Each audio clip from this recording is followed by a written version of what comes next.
কি ব্যাপার, টেনশন করতেছো কেন? হাতে তো টাকা পয়সা নাই, এই জন্য টেনশন লাগতেছে। ভাইয়া, কালকে তো আমার পরীক্ষার ফি লাগবে। আচ্ছা ঠিক আছে, তুই যা, আমি দেখতাছি। ঠিক আছে ভাইয়া, আমি গেলাম। তোমার কাছে তো টাকাই নেই, কিভাবে টাকা ম্যানেজ করবা?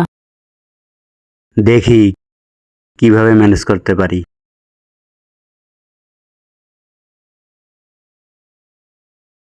আরে ভাইয়া, তোমার হাতের ফোনটা কেন জানি দেখতেছি না। আরে আমার ওই বন্ধুটা না, ওরও নাকি বলে ফোন নাই, ও একটু আজকে ব্যবহার করার জন্য এনেছে, বুঝছিস? তো ঠিক আছে, যা হাত মুখ ধুয়ে আয়, আজকে একসঙ্গে খাবো। আমি জানি তুমি ফোন ছাড়া চলতে পারবা না, আমি তোমাকে একটা ফোন কিনে দিব। এই নাও চুড়ি দুটো, এই দুটো বিক্রি করে ভালো